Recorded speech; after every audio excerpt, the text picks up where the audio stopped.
Hello students, अभी हम पढ़ने वाले हैं विमाओं की सहायता से विभिन्न भौतिक राशियों के बीच में संबंध स्थापित करना। संबंध स्थापित करने से तात्पर्य यह है कि हमें एक सूत्र की स्थापना करनी है, यानी कि सूत्र बनाना है। फॉर्मूला किस प्रकार से बनाते हैं विमाओं के द्वारा, वो हमें सीखना है। ठीक है, तो उसके लिए आपको सबसे पहले क्वेश्चन है उसको ढंग से पढ़ना पड़ेगा कि क्वेश्चन में क्या दिया गया है और किस प्रकार का फॉर्मूला आपसे पूछा गया है। तो सबसे पहले तो आपको यही बात इंडिकेट करनी है कि कौन सी भौतिक राशि किस पर डिपेंड करती है। नंबर बात एक, ठीक है, जैसे कि मैंने यहाँ पे एक क्वेश्चन लिख रखा है कि एक सरल लोलक का आवर्तकाल t है। ठीक है, और जो ये आवर्तकाल t है वह लोलक की लंबाई l और गुरुत्वीय त्वरण g पर निर्भर करता है। ठीक है, तो इसके लिए हमें क्या करना है, इसका मतलब सरल लोलक के लिए हमें क्या करना है कि आवर्तकाल के लिए सूत्र की स्थापना करनी है। ठीक है, वैसे तो इसको हम अपने फिजिक्स के एक्सपेरिमेंट के हिसाब से इसको पढ़ने वाले हैं आगे वाले लास्ट के चैप्टर में, बट हमें इनको बीजगणित विधि से इसके लिए एक फॉर्मूला स्थापित करना है। ठीक है, तो सबसे पहले आपको ये देखना है कि कौन सी चीज किन किन बातों पर निर्भर कर रही है। कौन सी चीज कर रही है, यानी कि आवर्तकाल है। आवर्तकाल किस किस पे निर्भर कर रहा है, एक तो उसकी लोलक की लंबाई l और एक इस गुरुत्वीय त्वरण g पर निर्भर कर रहा है। तो सबसे पहले आंसर में यही लिखने वाले हैं प्रश्न के अनुसार, प्रश्नानुसार। ठीक है, तो प्रश्नानुसार जो आवर्तकाल t है वह डिपेंड कर रहा है l और g पे। तो t समानुपाती l g। ओके, जो जिस पर निर्भर कर रहा है इस पर इस प्रकार से हम लिख लेंगे, ये l और g है, यानी कि t का मान l और g पे डिपेंड कर रहा है।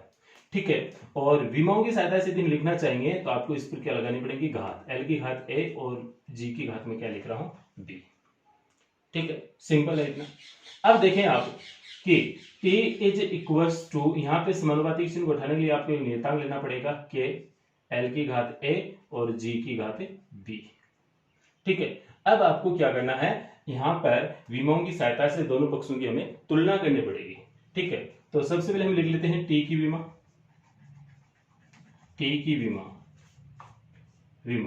तो t क्या है, आवर्तकाल है, तो आवर्तकाल की विमा क्या होगी, m नहीं होगा, इसमें l भी नहीं होगा, तो l भी क्या लिख लेंगे हम, l भी 0 और t की घात क्या होती है 1। आवर्तकाल का मतलब होता है समय, आवर्तकाल का मतलब होता है समय। और सरल लोलक समझे हैं तो जैसे मेरे पास ये मार्कर है, इसको मैं यहाँ से हैंग कर दूं और हैंग करने के पश्चात इसको मैं यूं यूं हिलाऊं।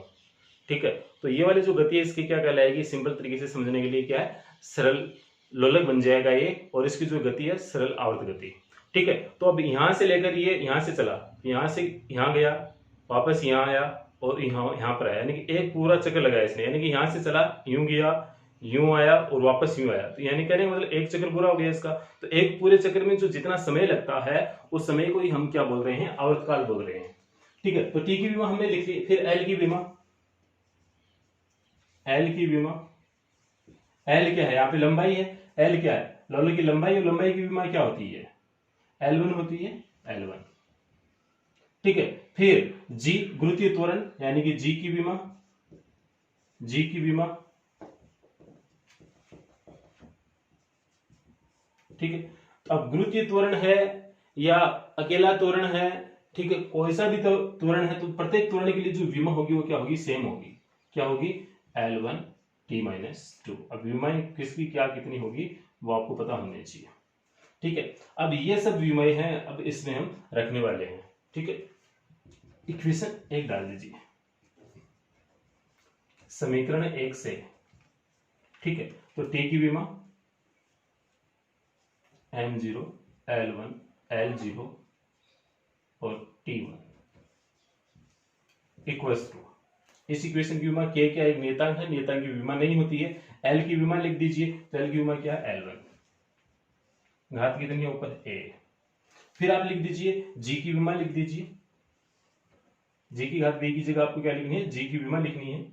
ठीक है, g की जगह आपको क्या लिखनी है, g की विमा लिखनी है, तो क्या है इसकी विमा, l1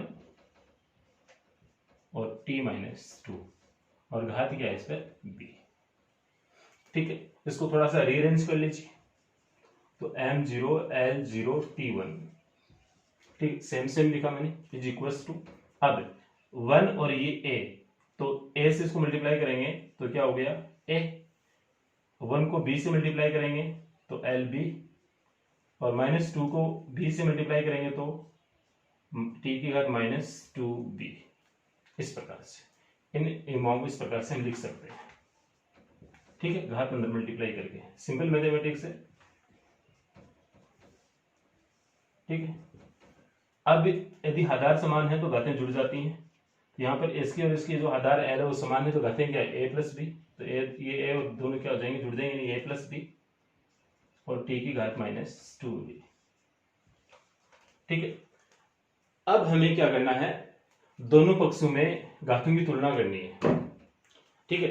इधर ये वाला पक्ष है, इसमें जो m की घात की तुलना इधर करनी है, इधर l की घात की तुलना इधर करनी है और t की घात की तुलना उधर करनी है। m तो इधर है नहीं, इसको तुलना होगी नहीं, तो हम किसकी करेंगे, पहले l की तुलना।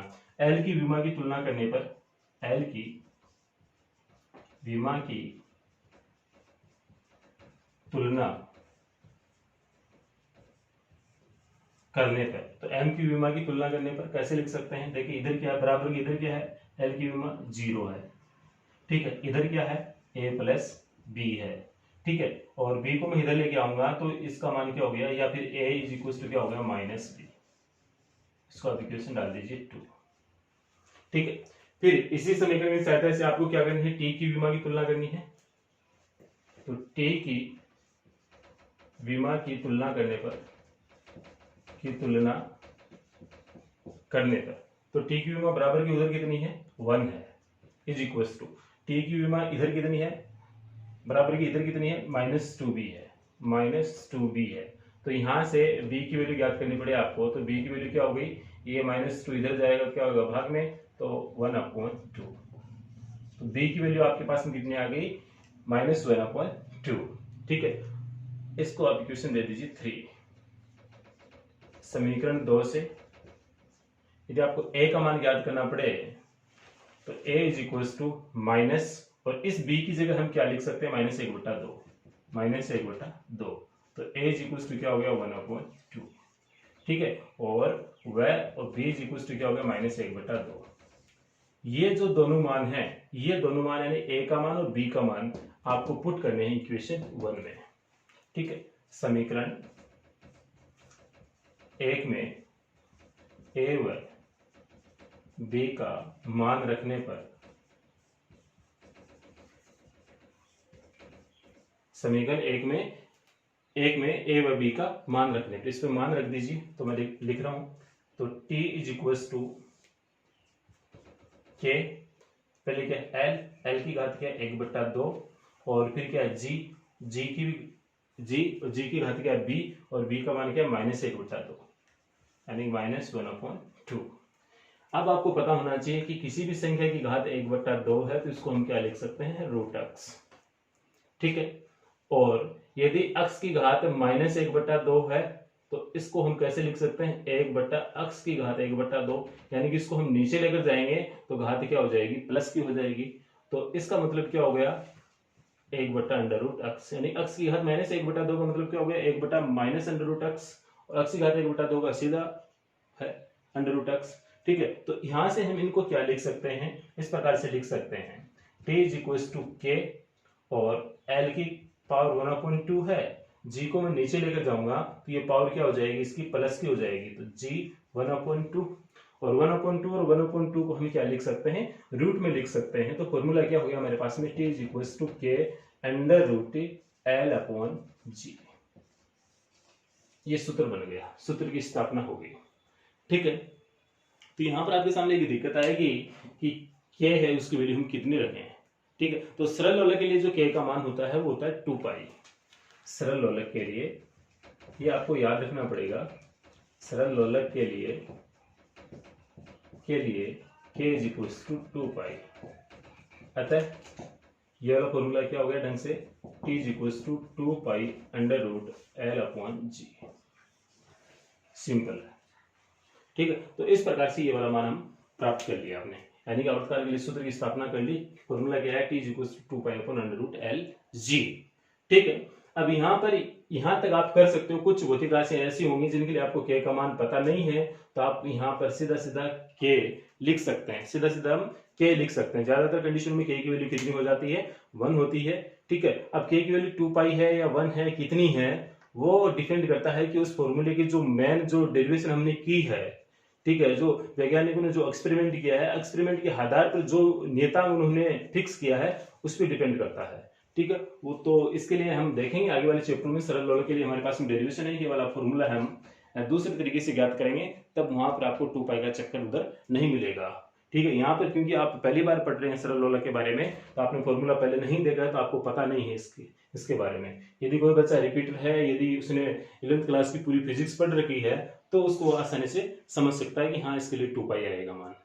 ठीक है, और अब आपके लिए एक इक्वेशन और डाल देते हैं।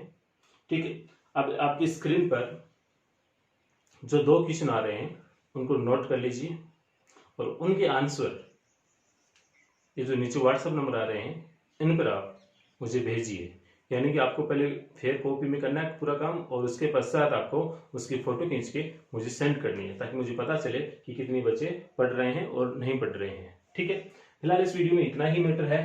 ठीक है, और इसके अलावा 1-2 क्वेश्चन को एक्स्ट्रा बनते हैं, यदि वो भी आपको समझ में नहीं आए तो आप मुझे पूछ सकते हैं, इसमें कोई दिक्कत नहीं।